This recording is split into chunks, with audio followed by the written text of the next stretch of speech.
Buenas tardes tengan vuesas mercedes, que diría nuestro caballero de la triste figura.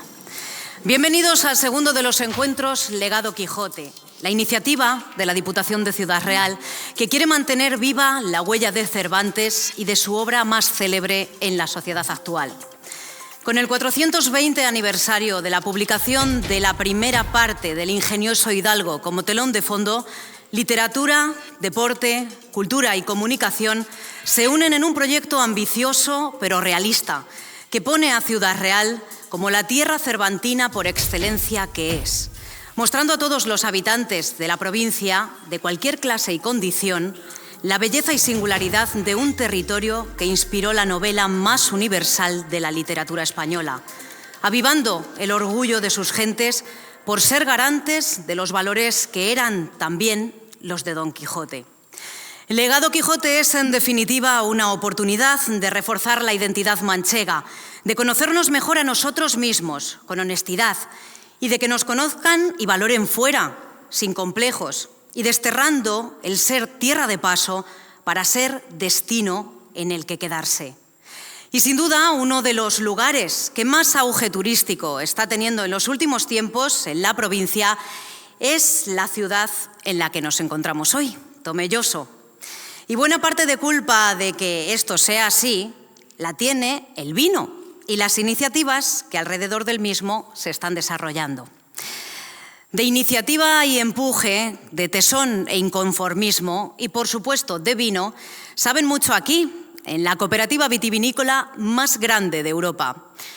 Y su presidente, como buen anfitrión y muy agradecidos de que nos acoja en este emblemático lagar, será el primero en tomar la palabra. Rafael Torres Sugena, presidente de Virgen de las Viñas, Bodega y Almazara, le invito a subir al escenario para dar la bienvenida a los presentes. Un aplauso para él.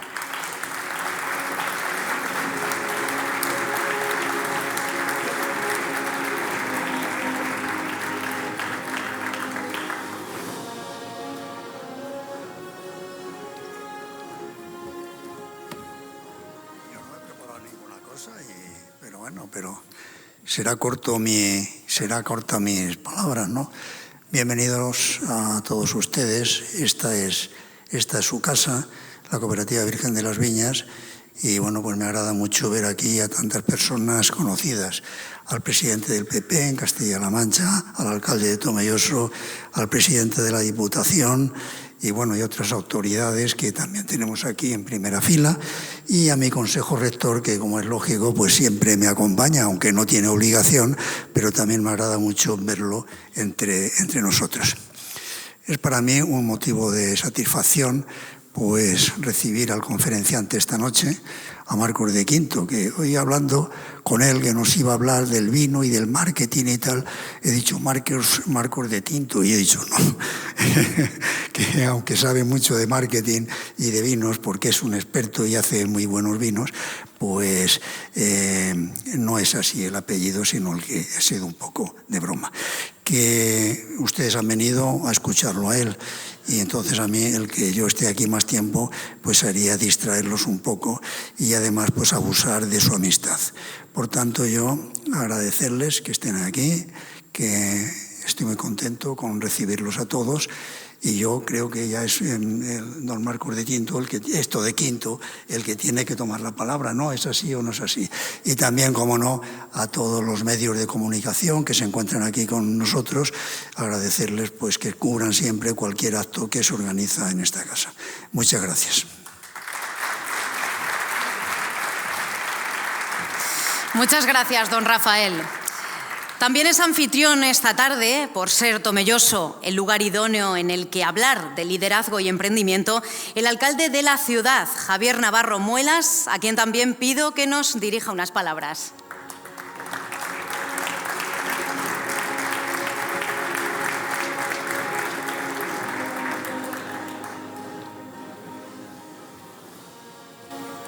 Bueno, buenas tardes, y con la misma filosofía que nuestro presidente y anfitrión, pues voy a ser extremadamente breve, pero no quiero perder la oportunidad para agradecer esta magnífica Yo creo que el lujo que tenemos gracias a la iniciativa de la Diputación Provincial, y por eso agradecerle a su presidente y a la vicepresidenta primera, María Jesús, pues el haber escogido Tomelloso.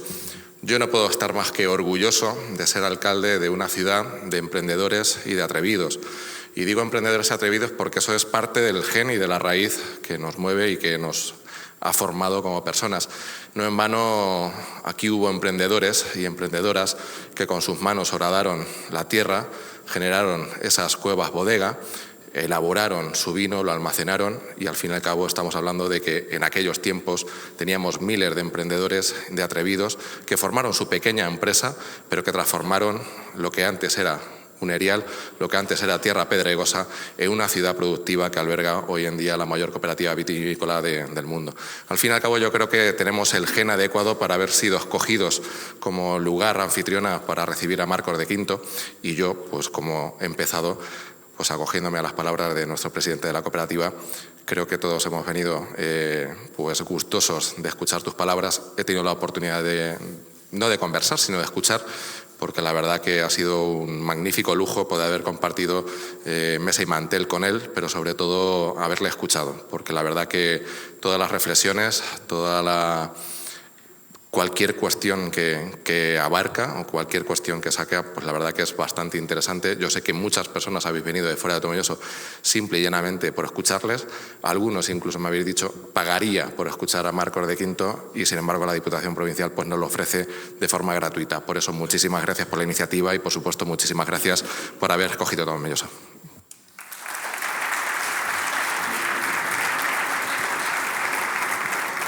Gracias, Javier.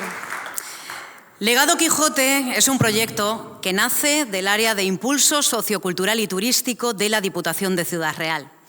La gira En un lugar de la Mancha, con el inimitable Agustín Durán, los premios periodísticos y de comunicación como reconocimiento a la verdad, la ética y la valentía profesional a la hora de informar, la carrera entre molinos, uniendo los 4 municipios molineros de la provincia, y estos 4 encuentros que pretenden conectar el mensaje universal del Quijote con ámbitos como la innovación, la empresa, la cultura o la participación ciudadana son las propuestas que, junto a la formación de agentes del territorio Quijote, se han desarrollado este año bajo el paraguas de esta iniciativa.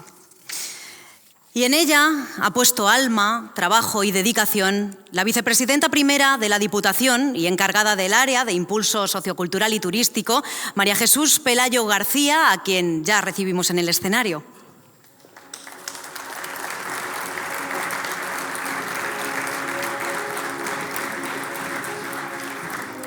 Muchísimas gracias, Elena, y muchísimas gracias, querido Rafael, presidente de la cooperativa, a todas las personas que habéis venido a escuchar a Marcos de Quinto, querido presidente de la Diputación, alcalde de Tomelloso, Miguel Ángel García Vaquero, Román Cantarero, que lo he visto también, mucha gente que no ha querido perderse escuchar a la segunda ponencia que estamos aquí, que vamos a realizar aquí en Tomelloso. Hicimos la primera en Alcázar de San Juan, hoy en Tomelloso, seguirá en Puerto Llano y acabaremos en Valdepeñas. Y bueno, pues como bien ha explicado Elena, que es una magnífica presentadora tomellosera, periodista de la que no nos cansamos de escuchar y que siempre lo hace muy bien, pues como ha explicado, Legado Quijote es un proyecto que nace desde el área de impulso sociocultural y turístico de la Diputación Provincial. Pensamos, era el 420 aniversario de la publicación de la primera parte del Quijote y creíamos que teníamos que aprovecharlo. Estamos en una tierra de gente luchadora, trabajadora, bien lo sabéis aquí en Tomelloso, los agricultores, los empresarios. Y bueno, pues aprovechando esta efeméride hemos hecho un proyecto que se llama Legado Quijote, que lo que persigue es que en Castilla-La Mancha, sobre todo en nuestra provincia, en Ciudad Real, conozcamos más el Quijote, presumamos de este embajador universal que es tan conocido en el mundo. Muchas veces nos conocen más fuera que los propios, con este libro que para muchos conocen a nivel internacional y que cuando vienen a esta tierra ven el parque temático del libro de cabecera que leen, como he dicho, por desgracia, muchas veces más que nosotros, porque incluso en los colegios en México luego en China estudian y leen el Quijote, cosa que aquí en España no hacemos, que teníamos que aprender. Y bueno, pues con esa línea, pero disculparme por la voz, voy a terminar enseguida porque ni por la voz ni queremos escuchar a Marcos, lo teníamos claro. Tenemos que sentir orgullo con todas las actividades que estamos haciendo. También estamos formando a agentes en el territorio, más de 240 agentes, para que difundan, para que sobre todo, como digo, a través de todas las actividades sentamos el orgullo de nuestra tierra, conozcamos nuestro territorio. Como bien ha comentado Elena, una actividad que tenemos también con universidades populares, con Agustín Durán, pues unas actuaciones amenas que utilizan la comedia, pero que cuentan que en ese municipio la relación que ha tenido con el libro, con la obra y con Miguel de Cervantes. Y bueno, creo que lo estamos consiguiendo, está siendo un gran proyecto y esperamos que esta tarde pues que sea muy provechosa. Y por mi parte, nada más agradecerle a Marcos de Quinto que esté hoy aquí sobre la presentación y nada más, que disfruten. Muchísimas gracias. Que me llevo tus papeles, que ya me pasó ayer. Muchas gracias, María Jesús, vicepresidenta de la Diputación de Ciudad Real. Y para cerrar estas intervenciones, el presidente de la institución de la provincia del Quijote, por derecho propio, porque aquí tuvieron lugar gran parte de las aventuras del inmortal caballero. Hace unos días le escuchábamos decir que otros territorios buscan un icono que los identifique en el exterior, pero Ciudad Real cuenta, desde hace siglos, con el personaje literario más universal. Desde la Diputación de Ciudad Real se trabaja no solo con este legado Quijote, sino con otras muchas iniciativas para que ese símbolo de nuestra tierra nos defina y nos proyecte en el exterior. Miguel Ángel Valverde Menchero, presidente de la Diputación de Ciudad Real, suya es la palabra.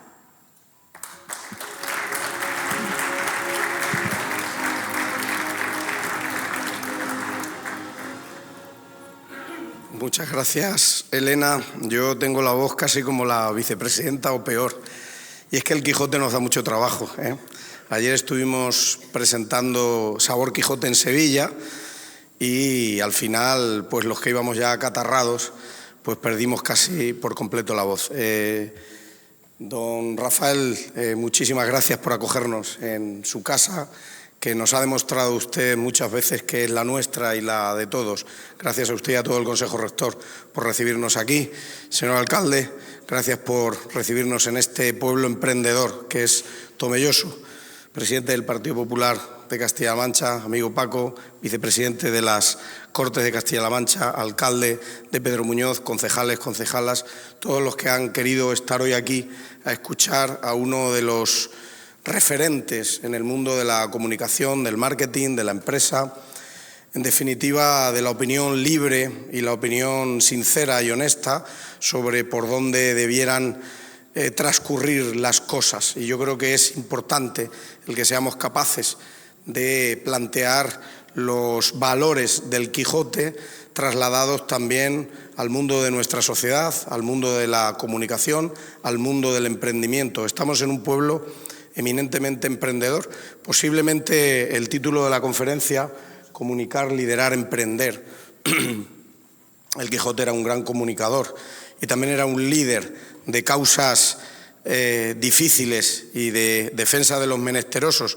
Y posiblemente lo del emprender no era tanto en el plano material, alejado de su moralidad, la que tiene que atestiguar siempre y demostrar un caballero andante, pero también era un emprendedor de causas imposibles, como algunas veces sois todos los empresarios y empresarias que aquí también os habéis congregado en un día como hoy. Como bien decía la vicepresidenta del área responsable de este programa, María Jesús, desde la Diputación estamos tratando de hacer ver fuera y dentro que los valores del Quijote son algo que nos identifican y que el Quijote es un paraguas para todos y cada uno de nosotros y para tantas y tantas cosas buenas que tiene una provincia como la nuestra. Posiblemente durante mucho tiempo hemos sido sanchos, hemos sido humildes o incluso no hemos presumido de lo que teníamos, pero yo creo que es el momento de que entre todos también seamos capaces de hacer ver a nosotros mismos y fuera de que el legado que nos ha dejado el Quijote es un legado que no podemos dejar perder y que tenemos que aprovechar. Y estas charlas en torno a estos 4 temas que empezaron en Alcázar, que hoy están en Tomelloso y que, como ha dicho María Jesús, pues irán también a otras 2 ciudades de la provincia, a Puerto Llano y a Valdepeñas, pues no dejan de ser un camino y un tránsito hacia seguir poniendo en valor esta provincia y a sus gentes con un legado a través del caballero más universal que dieron los tiempos, aunque sean ficticios o literarios. Así que por mi parte nada más, espero que disfruten con la conferencia de Marcos de Quinto, porque realmente, como decía el alcalde, es un auténtico lujo el que podemos tener aquí hoy, disfrutando de sus sabios conocimientos y sobre todo también de su dilatada experiencia. Muchísimas gracias y que disfruten.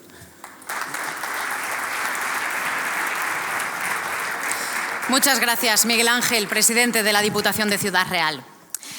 Si les digo fórmula secreta, a muchos de ustedes, como a mí, se les vendrá a la mente la de la Coca-Cola. Esa de la que incluso se cuenta que solo 2 empleados de la compañía la conocen y que, por precaución, nunca viajan juntos para evitar que se pierda en caso de accidente. Fórmulas secretas aparte, lo cierto es que el invitado de hoy trabajó durante la friolera de 35 años, los últimos como vicepresidente ejecutivo, en Coca-Cola, una de las compañías más reconocidas a nivel mundial. El sector de la alimentación ha ocupado buena parte de su carrera profesional, ya que ha formado parte de los consejos directivos de empresas como Grefusa o Telepizza y fue presidente en Ecoembalajes España. Ha ejercido también la presidencia en influyentes organizaciones como la Asociación Española de Anunciantes y la American Business Council, siendo su trayectoria reconocida con numerosos premios nacionales e internacionales. Experto en gestión de equipos, en desarrollo de estrategias empresariales con un enfoque responsable y sostenible, en 2019 decidió dar un giro a su carrera al entrar en la política. Se unió al partido Ciudadanos y fue elegido diputado en el Congreso por la provincia de Madrid. Una etapa corta, ciertamente, pero en la que demostró su solvencia en los debates parlamentarios sobre temas económicos y sociales. La locura y la razón que todo emprendedor con alma de Quijote debe poseer. ¿Nos dará hoy Marcos de Quinto la fórmula secreta para no chocar con aspas de molino a la hora de emprender? Lo sabremos a continuación en la charla Comunicar, liderar y emprender, el Quijote en la empresa de hoy. Les dejo con Marcos de Quinto.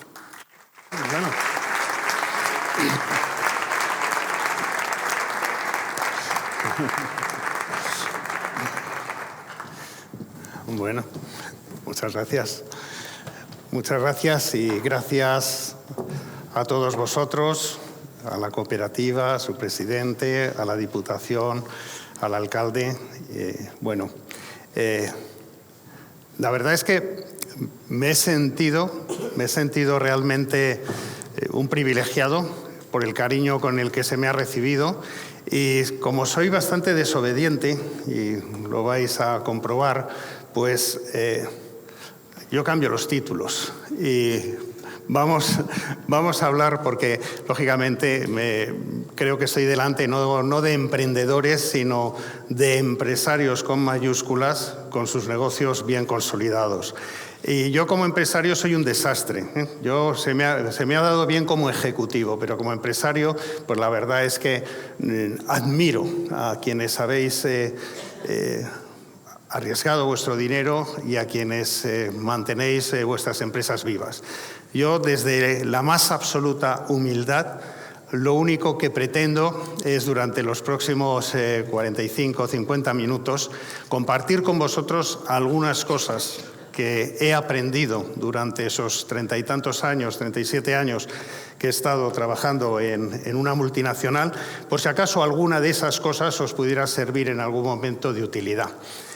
Como bien ha comentado, yo he estado en política, pero muy poquito. Yo creo que fueron 15 meses, pero muy intensos. Entré como independiente, porque yo tengo aversión a la disciplina y tengo aversión, pues cuando estás en un partido, de alguna manera tienes que mantener cierta disciplina. Entré como independiente y solamente me pagué la cuota porque en un momento determinado Albert Rivera me dijo, oye, quiero que estés en la ejecutiva y en la permanente, y entonces, oye, pues deberías de ser militante. He estado, ya os digo, 15 meses, y yo siempre digo que entrar en política para mí ha sido la tercera mejor decisión de mi vida. La segunda, salir. Y porque cuando estás en política de partido, porque yo estoy en política, me encanta la política, pero estoy en estos momentos en la sociedad civil, con asociaciones y tal. Cuando estás en política de partido, te suelen odiar todos los de los otros partidos y también algunos del tuyo. Sin embargo, cuando estás en la sociedad civil y tienes capacidad de convocatoria, nosotros hacemos algunas manifestaciones que habréis visto en Madrid, estas macromanifestaciones y tal, pues entonces ya te van queriendo un poquito más los partidos. No todos, por supuesto. En fin, quería compartir con vosotros algunas cosas, pero inicialmente, como disclaimer que se suele hacer en las presentaciones norteamericanas, muchas veces la gente está pendiente durante los primeros minutos de qué pie cojea el que está hablando. Y yo entonces os lo voy a abreviar. No milito en ningún partido y no soy de centro, soy profundamente liberal. Y ser liberal no es ser de centro. Mucha gente confunde que ser liberal es ser de centro. No, ser liberal es jugar en otra liga. Entonces, con esto yo os lo resumo, por lo cual no hace falta ya que estéis pendientes de qué quiero decir. La primera cosa que quería compartir es que yo jamás en la vida he pretendido ser directivo y menos vicepresidente ejecutivo de una gran multinacional como es Coca-Cola. Nunca. Yo lo único que he hecho, entré con 23 años en Coca-Cola, primero no sabía que era Coca-Cola, en aquellas épocas escribías unos anuncios de periódico, una empresa de selección te decía, pues has sido seleccionado, y de repente resultó que era Coca-Cola. Yo lo único que he hecho ha sido trabajar y que me gustara mucho el trabajo que hacía. Cuando a uno le gusta lo que está haciendo, generalmente le suelen salir las cosas bien. Cuando a uno no le gusta lo que está haciendo, no necesariamente le salen las cosas bien. Y esto es un ejemplo de mujeres al borde de un ataque de nervios, donde hay un taxista que ama ser taxista y que tiene el taxi pues colocado un montón de cosas. Cuando amas lo que haces, te suele salir bien. Y entonces la gente se fijaba en mí y me decía, pues ahora le vamos a ascender a esto. Para mí eso siempre había sido una mala noticia, pero al cabo del rato, del tiempo, me empecé a acostumbrar a decir, oye, pues esto también me gusta. Y así ha sido mi vida. No me he dado cuenta hasta que de repente, pues al cabo de los años, pues me llevaron a Atlanta. Durante una época, en Coca-Cola, la gente que ocupaba los puestos de dirección era la gente que venía de finanzas. Pero hubo un momento en que uno de los presidentes, Doug Hivester, decidió que los que tenían que asumir las direcciones de las unidades de negocio en el mundo no eran los que contaban las habas, sino los que traían las habas, es decir, la gente que estaba más cerca de marketing. Y entonces había compañeros míos que, gustándoles el marketing, se habían ido al área de finanzas porque su aspiración era llegar a ser directivos, y yo, que a mí me gustaba el marketing, pues un día llegué a ser directivo sin haber tenido que cambiar o dejar lo que yo estaba haciendo. Por lo cual, al final, llegar es complicado. Lo más importante es, mientras tanto, hacer lo que te gusta. Este hombre se llama Robert Woodruff, es el de la foto en blanco y negro, el otro es un perro. Este hombre es el que realmente desarrolló Coca-Cola después de la Segunda Guerra Mundial. Y tenía un dicho, el mundo pertenece a los descontentos.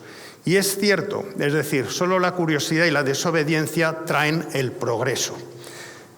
Mucha gente y en muchas compañías la gente hace las cosas... Hola, ¿qué tal, Ricardo?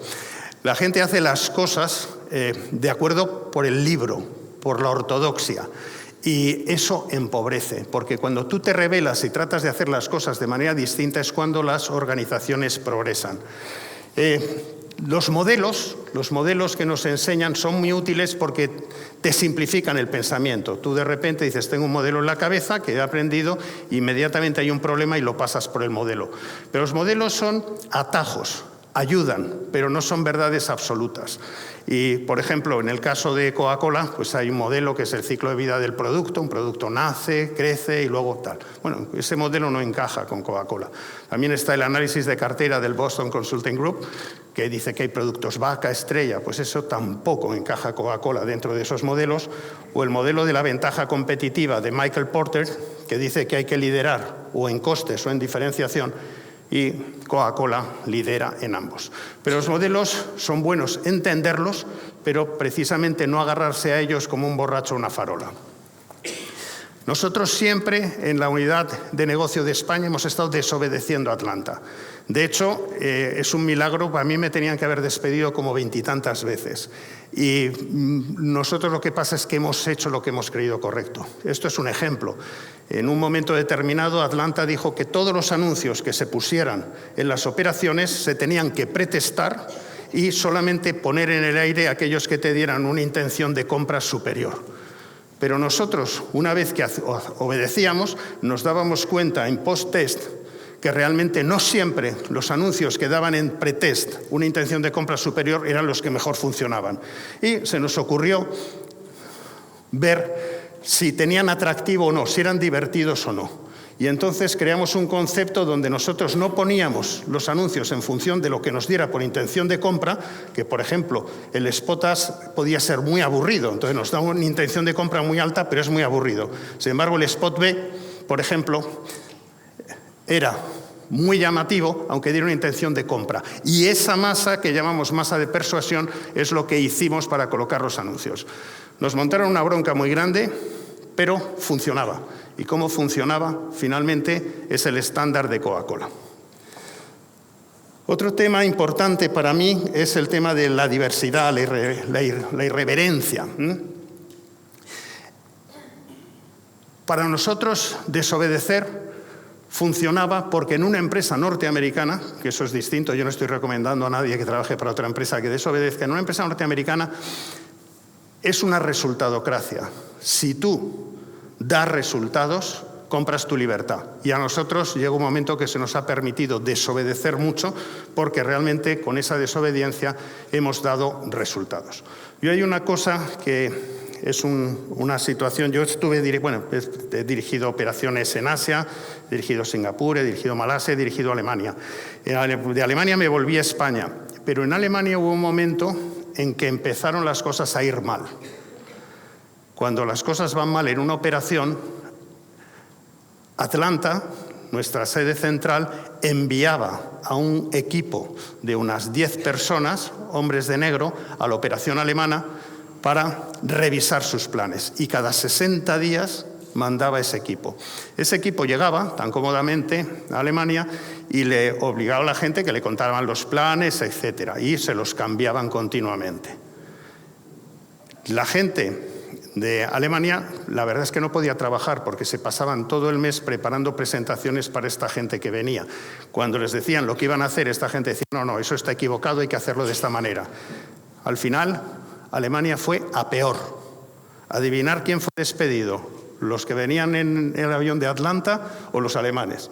Se despidió a los alemanes. Luego hay una cosa que suele suceder en las empresas. Tarde o temprano uno va a ser despedido, dentro de un año, de 3, de 5, de 20. Lo importante es estar seguro que uno va a ser despedido por sus propios errores y no por los errores de sus jefes.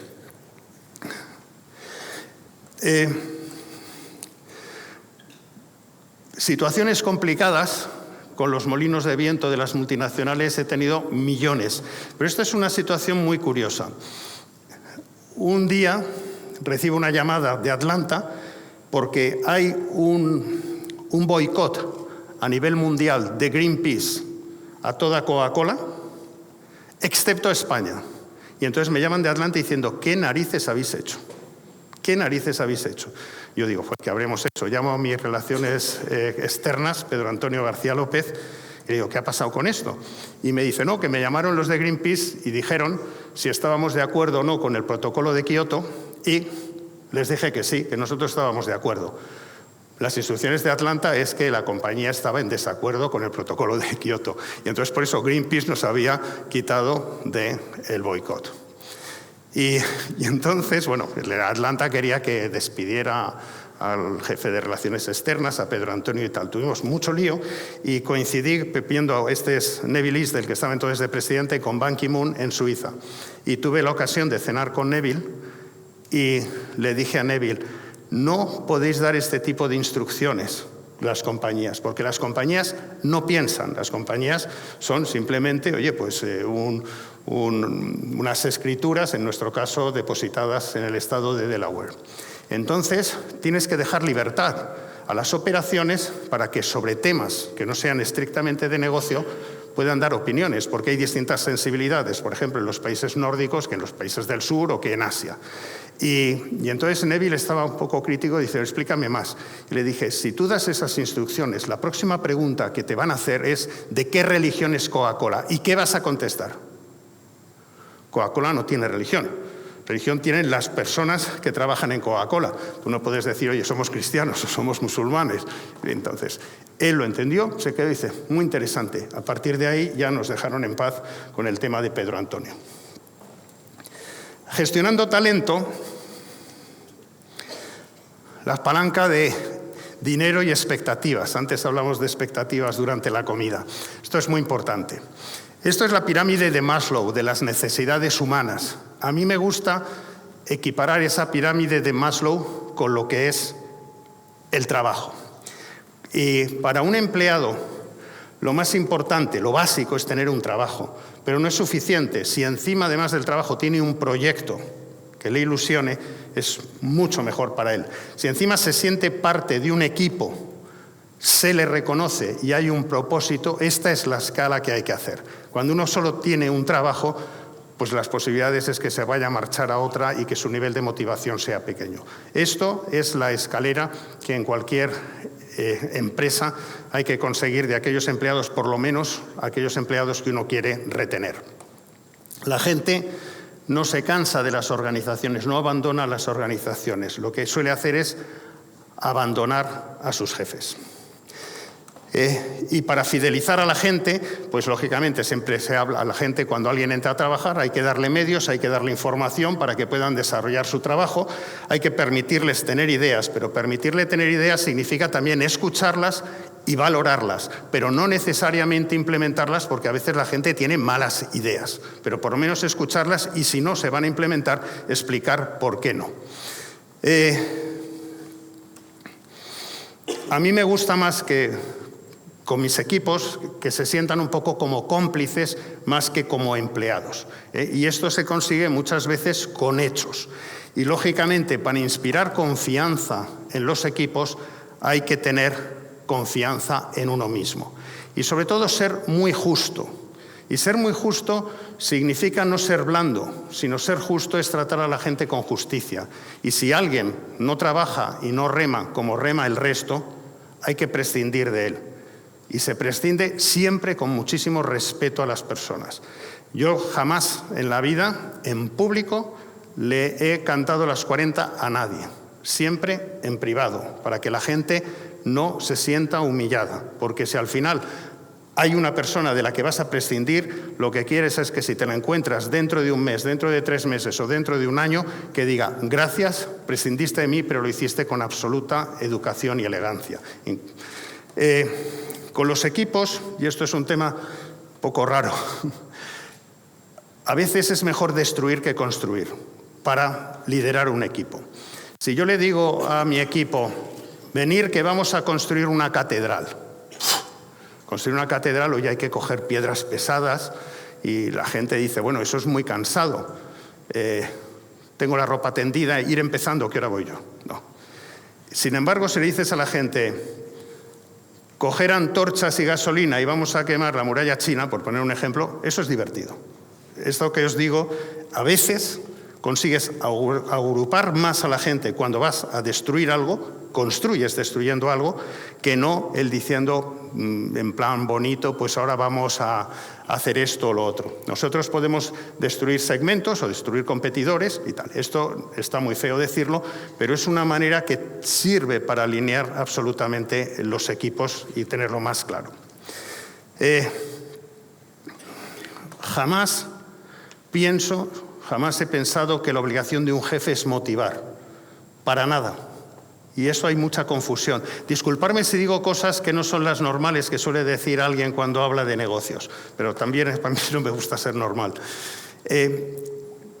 La misión de un jefe no es motivar, porque si la misión de un jefe fuese motivar, lo que haría la gente cuando llega por la mañana sin ganas de trabajar es que venga el jefe y que me motive, porque hoy no estoy motivado. Y entonces el jefe, como si fuera un payaso, tiene que ir ahí y tal. No, el jefe es un ser humano como cualquier otro y todos tenemos la obligación de acudir a nuestro trabajo motivados. La obligación de un jefe es no desmotivar, que es muy distinto. Y muchas veces un jefe, sin darse cuenta, puede estar desmotivando al equipo, porque puede entrar en una sala, saludar a 3 personas y no a las otras 2, o puede decir algo que no se da cuenta el impacto que tiene. Luego, cuando uno está más arriba, tiene la obligación de ser mucho más empático y darse cuenta del efecto que tiene. Si yo entro con mala cara en una sala con empleados míos, puedo realmente amargarles el día. Entonces, esa es la misión, no motivar, sino no desmotivar a los equipos. Y muchas veces, cuando tienes que explicar las cosas a la gente, cuando tienes que darles feedback, y no a veces de una manera positiva, la utilización del humor es muy buena. Es decir las cosas siempre con cierto sentido del humor, quitándole crudeza al feedback que haya que dar. Esto es un tema importante. El éxito es la mejor receta para el éxito. Luego, los que queráis tener éxito, la mejor manera es teniendo éxito. Y esto lo explico dentro de cómo funciona en una multinacional. Si uno tiene unos resultados mediocres, lo que hace es que sus superiores desconfían de él. Como desconfían de él, le recortan los presupuestos. Eso hace que el ejecutivo tenga miedo al fracaso y cuando uno tiene miedo al fracaso no hace cosas diferentes, hace las cosas que se presupone que hay que hacer, por lo cual esas dan resultados previsibles y vuelven los resultados mediocres. Sin embargo, cuando una operación tiene resultados excelentes, oye, te dan una palmada a tus superiores y dicen, oye, qué bien lo estáis haciendo, puedes pedir mucho más presupuesto porque vas teniendo la confianza de esos superiores, de tu casa matriz, eso motiva mucho a tus equipos y puedes empezar a decir, vamos a hacer cosas distintas y exploras cosas distintas y esas acciones innovadoras generalmente te dan resultados excelentes. Entonces, esto es el círculo que hay que tratar de lograr. Aquí se dicen siempre, bueno, yo he escuchado siempre muchas estupideces de eso, aprende de los fracasos y tal, y ¿cuánto he aprendido? Bueno, ¿cuánto he aprendido? De lo que hay que aprender no es de los fracasos, de lo que hay que aprender es de los éxitos. Yo tengo una anécdota, este es Sergio Siman, que entonces era el Chief Marketing Officer de la Coca-Cola. En 1998 me voy a presentar el plan de España, Atlanta. Teníamos unos resultados espectaculares. Habíamos superado totalmente los beneficios, las ventas y todo eso. Y siempre que vamos con resultados espectaculares, siempre había sido pues, un paseo triunfal en Atlanta. Tú presentas el plan del año siguiente y vas totalmente sobrado. Cuando estaba haciendo la presentación, Sergio Siman me dice, ¿por qué vais tan bien? Y entonces, claro, yo me quedé atónito. ¿Por qué vamos tan bien? Pues fíjate, porque somos muy buenos. Te sigue la siguiente pregunta, ¿y por qué? Y entonces ya empiezas a... Y llega un momento que a la tercera no sabes explicarlo. Y por primera vez en mi vida me dijeron, te vuelves a España y cuando ya sepas cómo explicarlo, vuelves aquí adelante y nos presentas el plan. Jamás me había pasado una cosa así. Y dices, es cierto lo que aprendí yo en aquella ocasión. Porque cuando tienes malos resultados, te molestas en entender por qué los tienes, porque te buscas excusas. Es que ha llovido mucho, cuando estamos en Sri Lanka porque los Tigers of Freedom han roto las carreteras, porque en Camboya no sé qué. O sea, tienes todas las excusas de por qué no has cumplido. Pero cuando vas bien, no te preocupas de entenderlo. Te lo achacas a ti mismo y no te preocupas. Yo ahí aprendí a entendamos por qué vamos bien.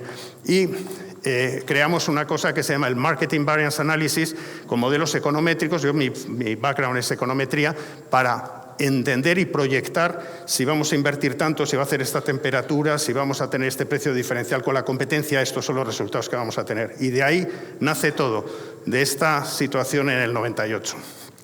Porque eso de he fracasado, pero he aprendido mucho, con perdón, Me parece una estupidez. Y esa majadería se le estamos metiendo en la cabeza a la gente. Porque si alguien quiere aprender a conducir, que aprenda con el coche de su padre, pero no con el de la compañía.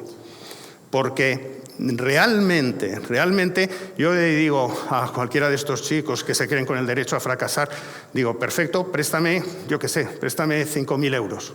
Me voy al casino, juego, los pierdo, me vuelvo al día siguiente y digo, préstame otros, porque estos los he perdido, pero he aprendido mucho. Hombre, esto no funciona así, porque en una empresa el dinero es de alguien, es de los accionistas. Y no digo que haya que matar a alguien que tiene un error, pero no hay que cultivar esa cultura del error, de la justificación del error. Hay que tratar de limitarlo. A veces los ejecutivos todos se parecen demasiado. Y yo me he encontrado con gente que todos han ido a las mismas universidades, se han juntado con sus amigos de la universidad, luego han hecho el máster, siguen con sus mismos amigos del máster, trabajan de todos juntos y siguen y salen con los mismos, pasan los fines de semana juntos o pasan con las vacaciones juntos o leen los mismos libros. Y al final tratan de hacer las mismas cosas, porque hay jóvenes ejecutivos que dicen, bueno, se compran las porquerías estas de libros de autoayuda, suponen, aunque no les guste jugar al golf, que voy a aprender a jugar al golf porque se supone que es lo que yo tengo que aprender, etc. Ese tipo de gente, al final, no tienen vivencias, no entienden lo que es la gente, nunca han hablado con un pastor. Yo voy mucho ahí en Cañete y tal, y hay pastores con los que charlo, tal. Hay que abrirse un poco, y eso es importante. En las multinacionales hay una cosa que se llama el Mid-Year Review, que te obligan a juntarte con tus direct reports y tu equipo y darles y hablar con ellos de cómo lo están haciendo. Yo me he encontrado muchas veces con gente que me reportaba y en esas conversaciones decir, mira Marcos, es que yo creo que puedo mejorar mucho, pero necesito un curso en Fontainebleau o en el MIT porque he visto estos cursos, estos tal. Yo al final les digo a la gente, la falta de confianza en vosotros mismos no la va a solucionar más títulos académicos. Estáis académicamente sobrepreparados.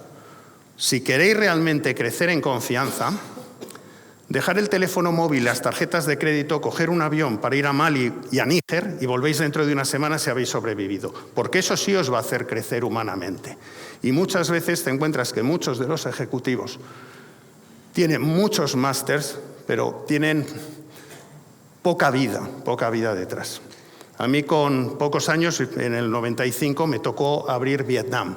Cuando Bill Clinton levantó el embargo en el 95, yo llevaba operando en Vietnam desde el 94. Y en Vietnam no tenías teléfono móvil entonces, ni había tarjetas de crédito. Y tenía que entrar con dólares en el bolsillo. Y la compañía me decía, el día que se levante el embargo tiene que haber plantas embotellando Coca-Cola y camiones pintados de Coca-Cola. Pero si el día antes tú estás haciendo negocios en Vietnam, la compañía se lleva una multa y no te conocemos. Eso son cosas que no te las enseñan muchas veces en los másters. Y eso es lo que a veces yo creo que falta, porque los ejecutivos españoles están muy bien preparados, pero les falta otro tipo de cosas. Yo soy consejero del ESIC y una vez con el presidente de ESIC, estando en el bar, le pregunté, ¿y aquí no jugáis al mus? Y me dice, no, aquí lo tenemos prohibido. Y digo, error. Porque yo creo que parte de la preparación de la gente es saber jugar al ajedrez para ver temas más estratégicos, pero también saber jugar al mus para saber mentir, no como nuestro presidente, pero para tener cierta... Y además, o sea, tener un compañero y saber cómo manejarse. Pero bueno, la experiencia. A mí Pedro Antonio decía siempre, ¿con quién irías al Everest? ¿Con alguien que ha escrito 20 libros sobre cómo ascender al Everest pero nunca estuvo allí o con un guía tibetano? Pues bueno, eso es el tema. Yo he aprendido mucho escuchando a gente. Entre ellos hay una anécdota que sí quería compartir con vosotros. Cuando yo entré con 23 años en Coca-Cola y entonces tenía un uniforme para cada uno de los embotelladores, es decir, había 16 embotelladoras y cada uno utilizaba un uniforme distinto. Y yo lo que hacía es que me iba a las embotelladoras, salía en ruta con los vendedores, con los preventistas y luego ya por la noche me juntaba en la delegación con el jefe de la delegación y le decía mis impresiones de lo que me parecía bien y mal y eso. Estando en la delegación de Toledo, una noche, hablando con el jefe de delegación, llegó un preventista absolutamente alterado. Abrió la puerta y le dijo al jefe de la delegación: ha venido un camión de embotelladora madrileña, de Pepsi, al bar no sé cuántos, y ha dicho que si le compra 100 cajas, le deja otras 100. Un 1 por 1, 200 cajas, pero 100 gratis si se las compra. Y entonces el preventista le dice: le he dicho que se espere, que no responda, y lo que estoy pidiendo es déjame regalarle 20 cajas y así le tapo la boca y no hay ningún problema. El jefe de la delegación se queda pensativo y le dice al preventista: no, que las coja, que se las compre. Yo me quedé helado. Y cuando se va el preventista totalmente hundido, le digo: ¿por qué le has dicho eso? Y me dice: mira, embotelladora madrileña tiene ese camión y me lo va a pasear por Toledo. Mañana lo paseará por otro cliente, por otro y por otro. Y si yo estoy tapando la boca, le voy a pagar 20, 20, 20, 20. Al final voy a regalar 1000 cajas y Pepsi Cola no se ha gastado ni un duro. Mejor que en el primer cliente las compre y fuera. Años después, cuando el centenario del Real Madrid, me entra Carlos Senra, que era el director que yo tenía comercial, y me dice que le ha llamado Florentino, era el segundo término de Florentino, que le ha llamado Florentino Pérez y que le ha dicho que Pepsi le ofrece, no sé, el equivalente a, yo qué sé, a 3 millones de euros más o lo que sea de lo que pudiéramos estar pagando.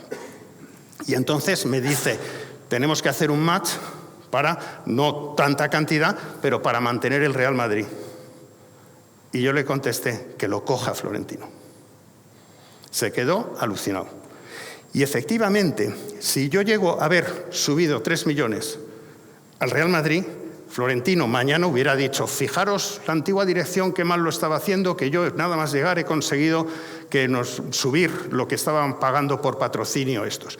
Llamada del Barça, llamada del Atleti de Madrid, llamada porque todos los clubes de primera los teníamos nosotros. Me hubiera cogido y contaminado todas las condiciones y encima Pepsi no se habría gastado ese dinero y me estaría fastidiando con unas promociones en el mercado. Digo, si tiene ese dinero, que se lo gaste. Pero así no me lo mueve.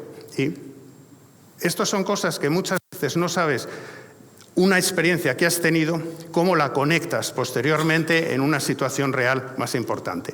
Yo creo que Florentino tendría que, bueno, esto no se lo he contado nunca a él, pero si supiera lo de la delegación de Toledo, pues bueno.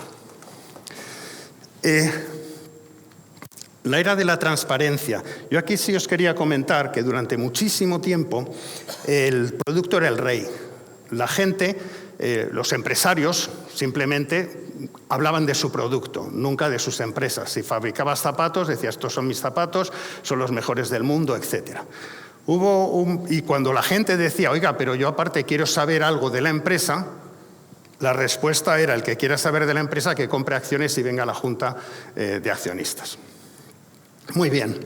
En el año 96, la revista Life sacó esta foto de unos niños cosiendo balones de Nike en Pakistán.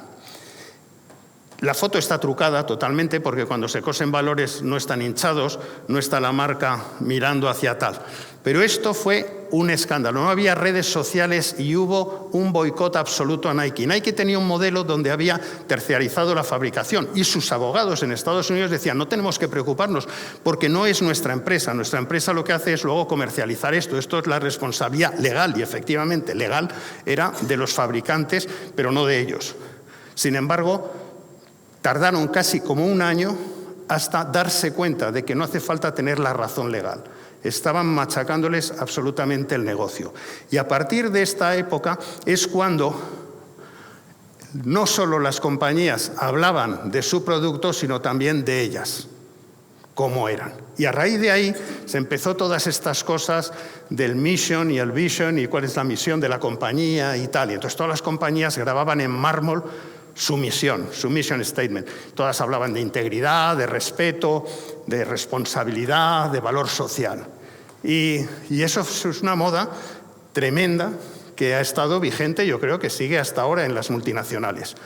Mira, tenéis aquí esto. Nuestra misión es generar valor para nuestros clientes a través del conocimiento, la creatividad y el esfuerzo de nuestra gente, dando como resultado unos retornos superiores a nuestros accionistas. Esto era la misión de una famosa compañía. No sabéis cuál es, ¿no? Lehman Brothers. Esta otra, el apellido del dueño está grabado en la puerta de entrada. Nuestros clientes saben por ello que él tiene un interés absoluto en mantener impoluto nuestro historial de honestidad y máxima ética, que siempre han sido el sello de nuestra firma. Madoff pilló a muchos españoles con... Y bueno, y tenéis aquí otro de diversidad y no sé qué y no sé cuántos. Este es Weinstein. Este he tenido la desgracia de conocerle personalmente en Atlanta.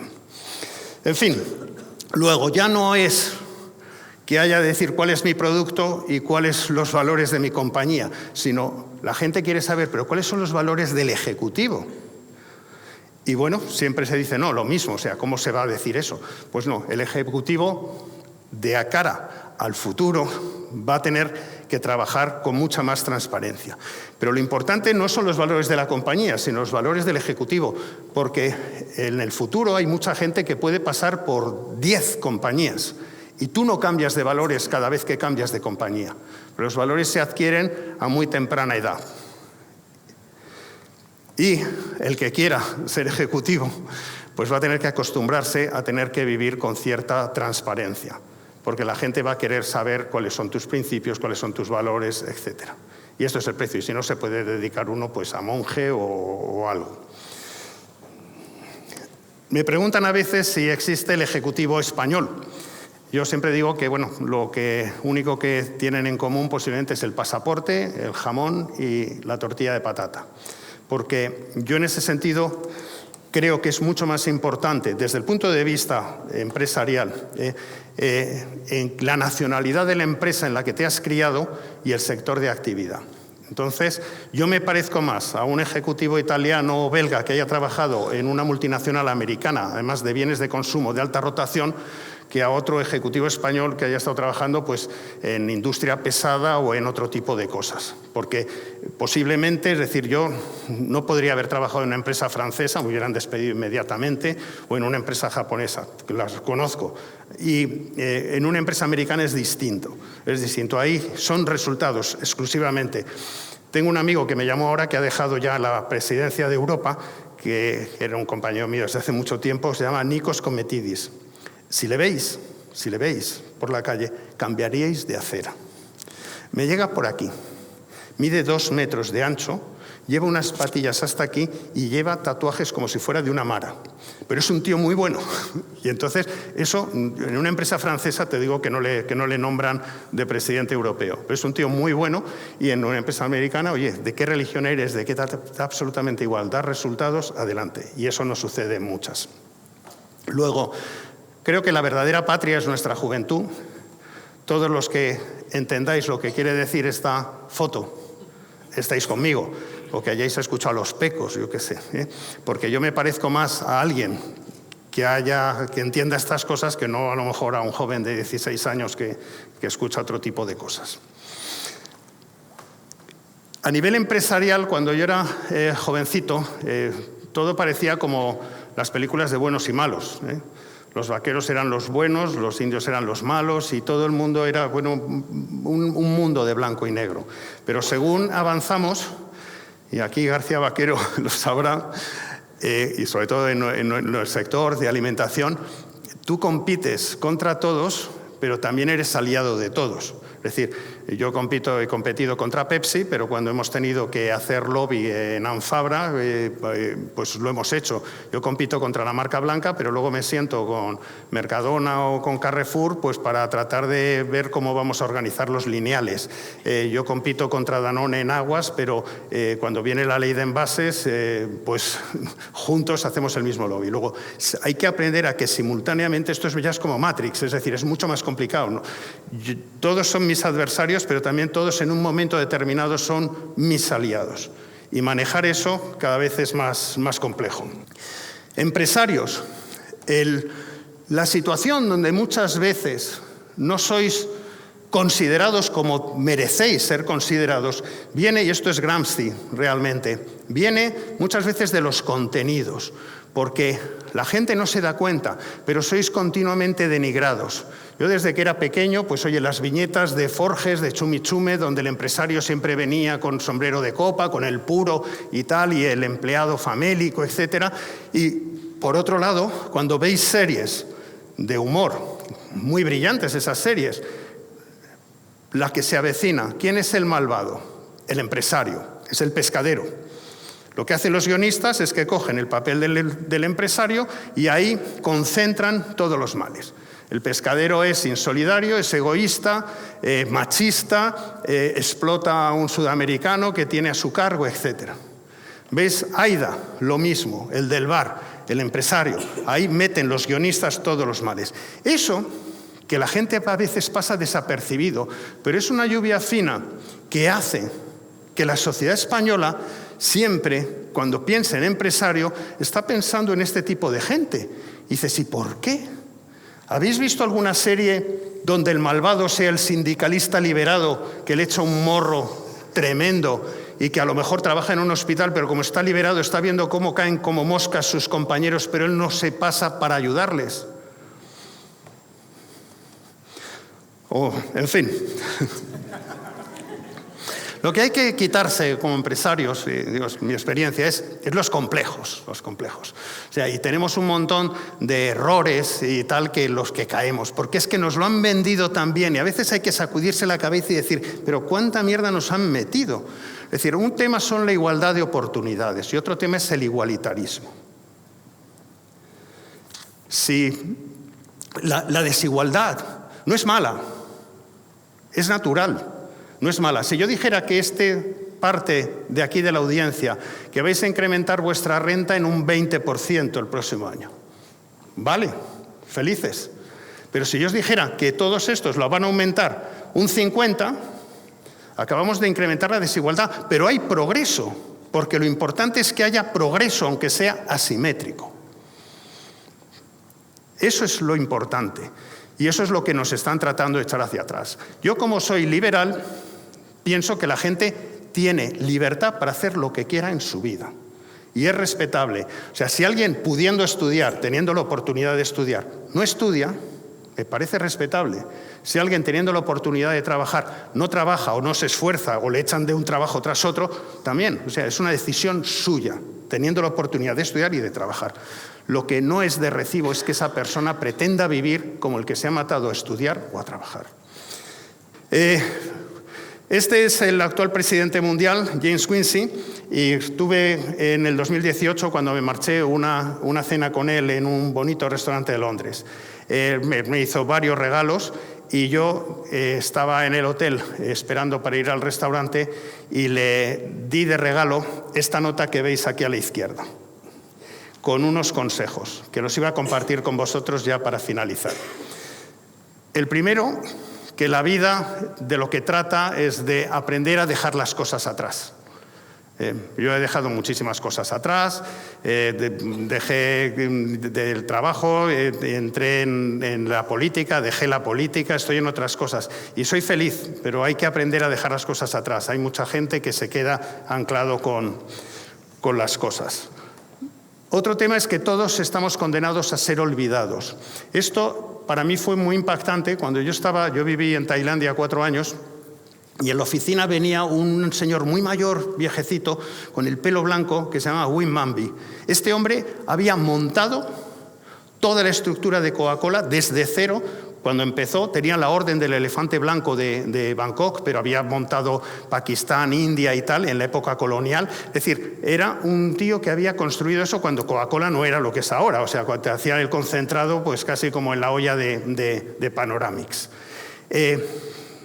Cuando volví al cabo de años a Tailandia y pregunté por el equipo, oye, ¿qué es de Wim Mambi?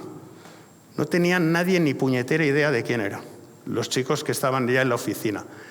todos con unos cochazos, unas cosas tremendas. No sabían que el negocio que había lo había hecho él. Y entonces, pues bueno, es importante entenderlo. No, y entenderlo no es una queja, pero que sí estamos condenados a ser olvidados.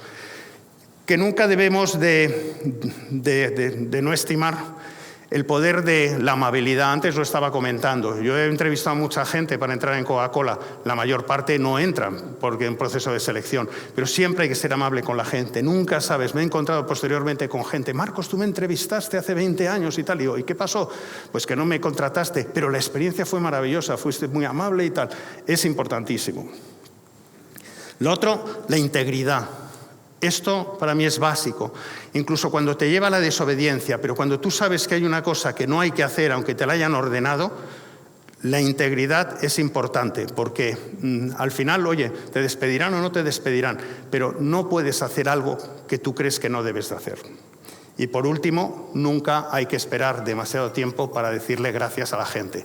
Yo hay gente a la que le tendría que haber dicho gracias en algún momento, pero bueno, pero ahora no están. Y eso es todo. Muchísimas gracias.